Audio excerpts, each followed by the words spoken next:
চেনা দুঃখটা এখন আর ঠিক দুঃখ হয়ে নয়, বরং সুখ হয়ে ধরা দেয়। পালিয়ে নয়, ইচ্ছে করেই জড়িয়ে ধরি, যাপনে রাখি। পেরিয়ে এসেছি দীর্ঘ 20 বছর, অথচ চোখ বন্ধ করলে এখনো তোমায় বেশ অনুভব করতে পারি। তুমি জানো,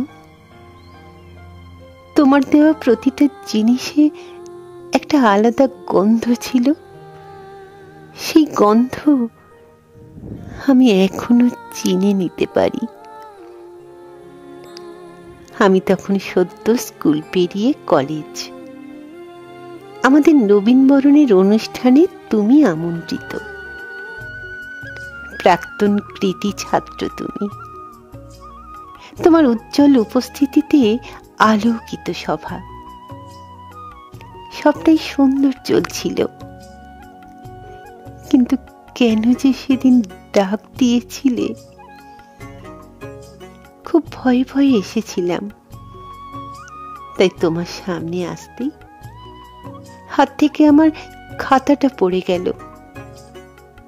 আর তুমি যত্ন করে তুলে আমার হাতে দিলে। খাতার পাতায় লিখে দিলে তোমার নাম, আরণ্যক, সঙ্গে একটা চন্দ্রমল্লিকা। শুকিয়ে গেছে সেই ফুল, তবুও আজও আছে সেই খাতার পাতার মাঝে। এর কিছুদিন পর আমায় নিয়ে গেলে তারামণ্ডলে তারা দেখাতে। হাজার তারার মাঝে নিজেকে হারাই। হাতটা ধরে তুমি খুঁজে নিলে আমায়। প্রথম ছোঁয়া পেলাম তোমার। সেই ছোঁয়া বাঁচিয়ে রেখেছিলাম সযত্নে অনেকটা সময়। পূজা এলো, অষ্টমীতে ডাক পাঠালে। গেলাম বন্ধুদের নিয়ে। অনেক ঠাকুর দেখালে। ভিড় এড়াতে হাত ধরলে, বলে কথা আছে। ক্লান্তিতে সবাই যখন যে যার মতো কাছে এলে, বলে, শুনছ, হাত 15 দিন। শুধাই কি আছে তারপর?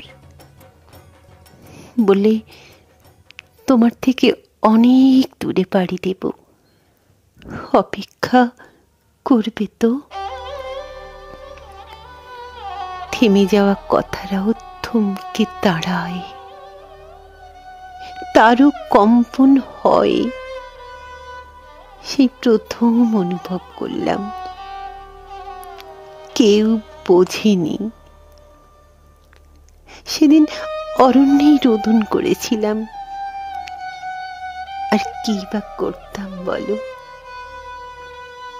বালুকণা ঠেলতে ঠেলতে নদীর স্রোত যেমন বয়ে চলে, আমিও বয়ে চলেছি।